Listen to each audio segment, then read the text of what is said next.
Bom, esta lição visa apresentar componentes básicos de computadores digitais, sendo o componente mais importante a memória. Existem três grandes tipos de memórias de semicondutores. Em primeiro lugar, existem a memória de acesso aleatório, ou RAM, do inglês Random Access Memory. Estas memórias são voláteis, desaparecendo o conteúdo quando a alimentação é cortada.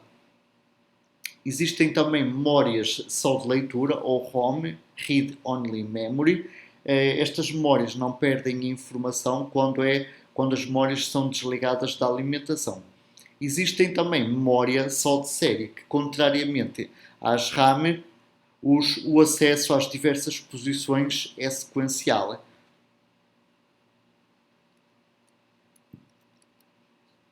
Existem dois tipos de memória RAM, a RAM estática e a RAM dinâmica. Portanto, na RAM estática, a informação guardada pelo estado de condução ou corte de um ou conjunto de transistores. Podemos observar aqui um esquema simplificado de uma célula de armazenamento de um bit de memória RAM estática. Portanto, os MOSFET Q2 e Q5 formam uma carga ativa. Portanto, são NMOS que funcionam como transistores de reforço. Estes transistores poderiam ser substituídos por resistências em polissilício, mas isso aumentaria a ocupação de área, portanto, na pastilha semicondutora. E com MOSFETs, portanto, consegue-se ter uma maior densidade de células de memória. Os MOSFET Q3 e Q4 são os componentes ativos ou de latching, que são os componentes responsáveis pelo armazenamento do bit. Portanto, vamos observar aqui um caso, o funcionamento desta memória. Vamos imaginar que a tensão entre o gate e a fonte do MOSFET 3 é igual a VDD. Portanto, a tensão aqui VGS3 é igual a VDD, então este MOSFET 3 vai entrar em condução.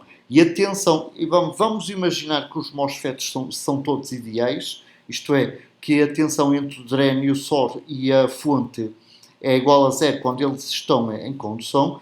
Então, com o MOSFET 3 em condução, a tensão VDS3 é igual a zero. E, portanto, aqui o potencial 0 volt, aqui representado pela massa, vai ser aplicado neste nó, neste e também neste nó. E aqui neste. Portanto, a tensão no gate do MOSFET 4 vai ser igual a 0 volt. Okay? E por esta razão, como o VGS4 é menor que VTH-N, portanto, que é menor que a tensão limiar de condução do MOSFET N, então o MOSFET 4 vai estar cortado.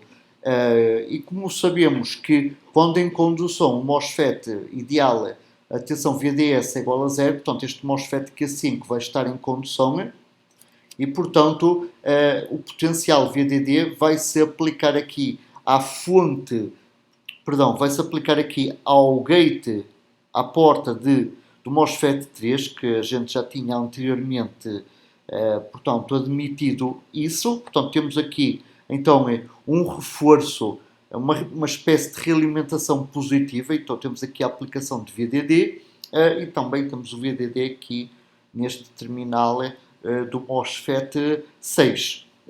E, portanto, temos aqui um reforço, portanto, aqui, atenção, portanto, temos aqui um reforço do VGS3 e, portanto, temos aqui um reforço do estado de corte do MOSFET 3. E, portanto, nesta situação temos, então, aqui um zero armazenado aqui à esquerda e um 1 armazenado aqui do lado direito. Portanto, é isso. Então, por definição, será armazenado um 0 se o MOSFET 3 estiver em condução e será armazenado o 1 se o MOSFET 4 estiver em condução. Bom, a gente viu atrás que, portanto, o MOSFET 4, nesta situação, o MOSFET 4 está em corte. Se o MOSFET 4 ficar em condução e o MOSFET 3 em corte, aqui o azul transforma-se em vermelho e o vermelho transforma-se em azul. E, portanto, o 0 aqui armazenado vai se transformar em um 1 armazenado. Portanto, numa memória semicondutora, as células organizam-se em uma matriz de n linhas por m colunas. Vamos ver aqui um exemplo da organização de uma memória com 1024 posições. Então, a matriz portanto, possui 32 linhas e por 32 colunas. Portanto, a seleção faz-se coincidindo, a seleção de uma posição faz-se coincidindo uma linha e uma coluna. Ok? Temos então aqui o descodificador de linha e aqui o descodificador de coluna. Aqui para se armazenar em 10, portanto, 1024 posições, portanto 1024 é igual a 2 à décima, ok? Então vamos ter, para 1024 posições, precisamos ter endereços com 10 bits. Então, o que fazemos é, partimos o endereço de 10 bits em 2. Portanto, usando os bits mais significativos para mapear a linha e os 5 mais significativos para mapear a coluna. Ok? Então vai haver, portanto, a seleção de uma determinada posição vai ser feita de maneira a que aqui na ceia, uma destas 32 linhas vai portanto, dependendo do valor que temos aqui no endereço de 10 bits, vamos ter um valor, portanto, 5 bits, dos 5 bits menos significativos, não é? Vão estar aqui aplicados desde o A0 até ao A4. O descodificador vai, portanto, colocar 1 em uma das 32 linhas. Por exemplo, vamos imaginar que é esta linha aqui, sem definir um número. Somente sabemos que será maior que 0 e menor que 31. E agora vamos aqui, os 5 mais significativos vão ser aplicados aqui, portanto, os 5 bits mais significativos do endereço vão ser aplicados aqui, portanto, na entrada do descodificador e, portanto, são os bits desde o A5 até ao A9 e, portanto, dependendo do valor que aqui está, uma das 32 linhas vai ser ligada. Vamos imaginar que é esta aqui. E, portanto, desculpem, uma linha não, uma coluna. Portanto, vamos imaginar que a coluna que é ativada, portanto, é a coluna maior que 0 e menor que 31. E a interseção da coluna e linha vai nos dar apenas uma única posição. E é este valor que vai ser lido ou escrito. Não é? Lido ou escrito. Portanto, então, precisamos da matriz, não é? com as 1024 posições de memória, precisamos de um descodificador de linha e de um descodificador de coluna.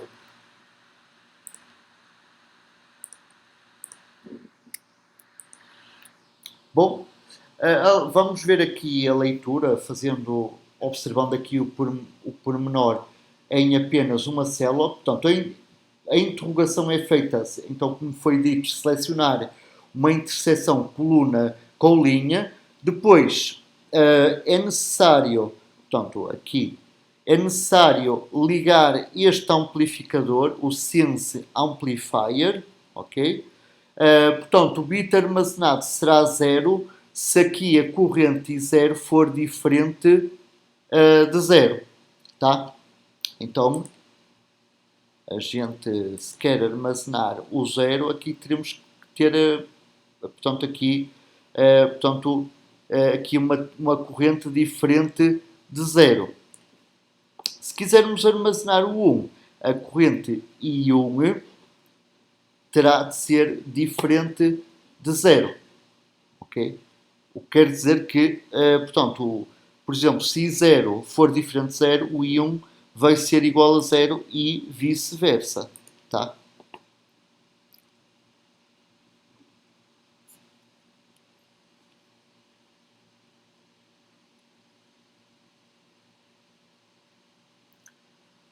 Bom, agora se quisermos, agora para escrever, o acesso à célula faz-se conforme como foi feito, como foi explicado inicialmente e também como foi aplicado na leitura. Portanto, é necessário selecionar uma interseção coluna e linha. Depois é necessário ligar o buffer de escrita.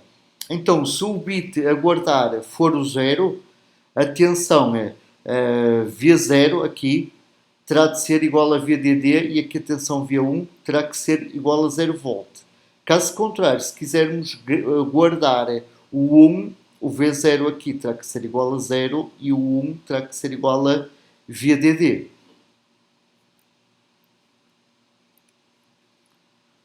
Bom, vimos então assim de forma muito simplificada o funcionamento de uma RAM estática. Vamos agora ver como é que é implementada internamente uma RAM dinâmica e como é que é feito, como é que é o princípio de funcionamento. Portanto, uma RAM dinâmica, ela armazena bits individuais em capacidades parasita de um MOSFET, cuja carga não é mantida indefinidamente. Portanto, se a gente carregar aqui, vamos imaginar por hipótese, que num determinado instante temos aqui um conjunto de cargas, que isto ficou carregado com uma determinada tensão.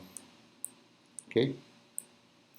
Bom, infelizmente estas cargas, vai haver, estas cargas elas vão se descarregando e portanto a tensão aqui vai começando a cair.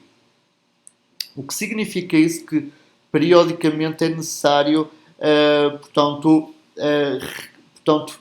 fazer o seu refrescamento, isto é, tornar a carregar este condensador. Ou seja, ao fim de algum tempo é necessário aplicar aqui uma tensão e carregar novamente o condensador. E o processo repete-se.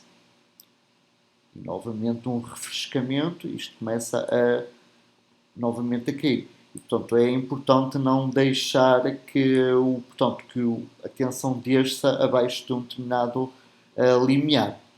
Portanto, para isso acontecer, é necessário haver um circuito de refrescamento, portanto, cuja célula, conforme aqui foi apresentado, é visitada periodicamente, repondo o seu valor lógico, portanto, novamente recarregando esta capacidade de armazenamento. Podemos observar aqui o pormenor de um arranjo de células sob a forma de matriz, portanto, aqui do lado direito existe o codificador de linhas e aqui em baixo temos o descodificador de colunas. E pronto, e aqui temos então o nosso array, neste caso 4x4. E, portanto, cada uma destas células armazena um bit. E, portanto, o refrescamento aqui destas células é feito individualmente. Bom, e também é necessário haver aqui, uns circuitos de interface para o Sense Amplifier. Justamente que estas saídas também vão ajudar, também vão ser intervenientes no processo de refrescamento das células. Bom, vamos então fazer aqui uma comparação entre RAM estática e RAM dinâmica. Portanto, a RAM estática também é conhecida como SRAM, do inglês Static RAM, e a RAM dinâmica é conhecida como DRAM, ou Dynamic RAM. Então, a RAM estática podem ser baseadas em multivibradores biestáveis. Dito de outra forma, podem ser implementados usando flip-flops, mas como é conhecido, um flip-flop necessita de um conjunto, pronto, não muito elevado, mas significativo, de portas lógicas, mais especificamente de NANDs. E, portanto, isso requer muitos transistores. E vimos anteriormente que para implementar uma célula de RAM estática necessitamos apenas de 4 MOSFETs. Okay? Portanto, as RAMs estáticas são de implementação simples, possuem uma maior velocidade, tipicamente 4 vezes maior que as RAMs dinâmicas, devido à sua maior complexidade, não é? Comparativamente com a RAM dinâmica, possuem um maior custo por bit. Já as RAMs dinâmicas possuem uma maior capacidade de armazenamento, porque só é necessário um MOSFET e a sua capacidade parasita para armazenar o bit. Portanto, só precisamos de 2 elementos para implementar uma célula de armazenamento. Permitem uma maior densidade de integração, são mais complexas devido ao processo de refrescamento envolvido. Portanto, agora passando para as memórias do tipo ROM, portanto, as memórias ROM, nelas o conteúdo das células é fixo, ao contrário das RAM, não requer fornecimento constante de energia, é também uma memória de acesso aleatório e encontra-se disponível sobre diversas tecnologias, PROM, EPROM, EEPROM, mais recentemente Flash e outras. O primeiro tipo de ROM portanto, é programada no fabrico, são as chamadas masked ROM, portanto é enviado ao fabricante uma máscara portanto, com as palavras binárias que se pretendem gravar na memória, que constituem o programa, e portanto essas máscaras são máscaras litográficas que vão definir a existência ou não de percursos elétricos, e depois esse fabrico é feito por lotes e portanto, envolve um processo portanto, de litografia, usando justamente as máscaras. Existem também as PROM, elas são adquiridas virgem e uma vez programadas não podem ser não podem ser reprogramáveis. Existem também as EPROM, elas, uma vez programadas pelo utilizador, podem ser reprogramáveis, ok? Mas para isso, então, para escrever o programa é necessário usar um sinal elétrico, todavia, para apagar é necessário usar um processo óptico, mais especificamente bombardear, portanto, a superfície, portanto, as células de armazenamento usando uma radiação ultravioleta. Esta radiação ultravioleta faz com que as cargas armazenadas nas diversas células, que definem os estados lógicos 1 e 0, elas desapareçam.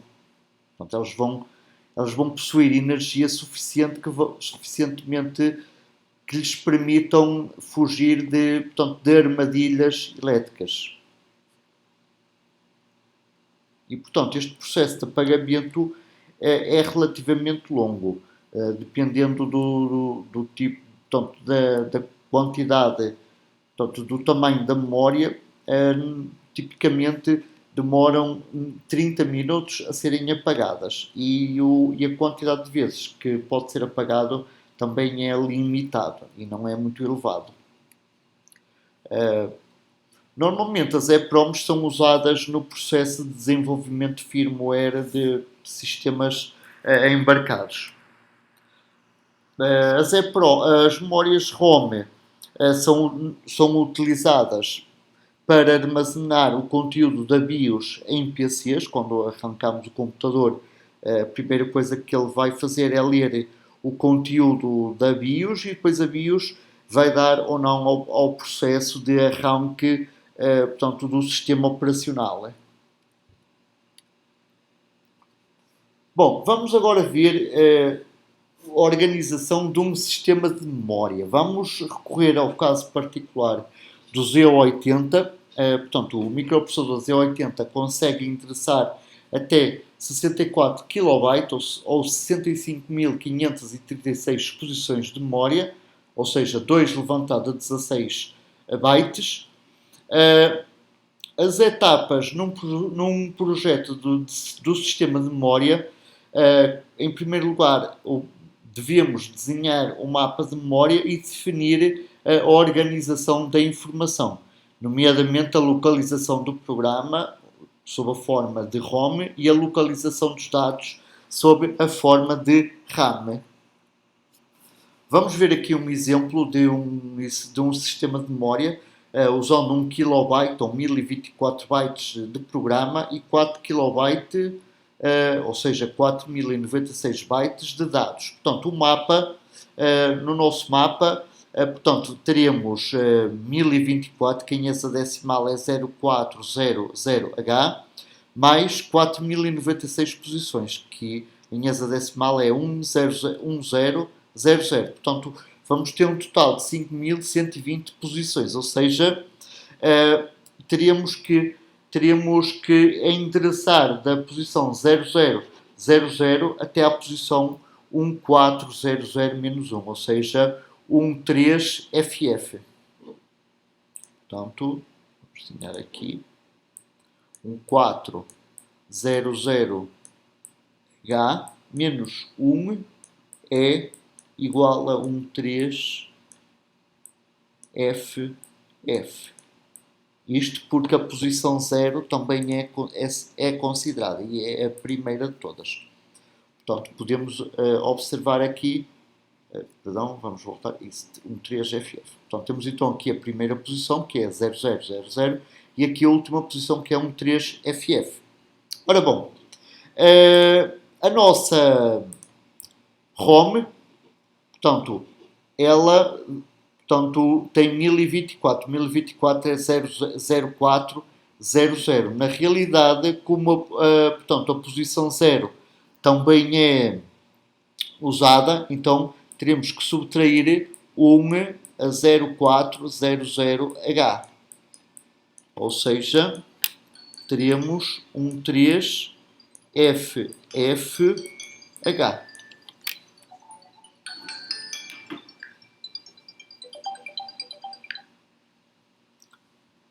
Portanto, a posição 13FFH será a última posição da ROM. E a posição, aqui enganei-me na conta, vamos corrigir aqui, ok?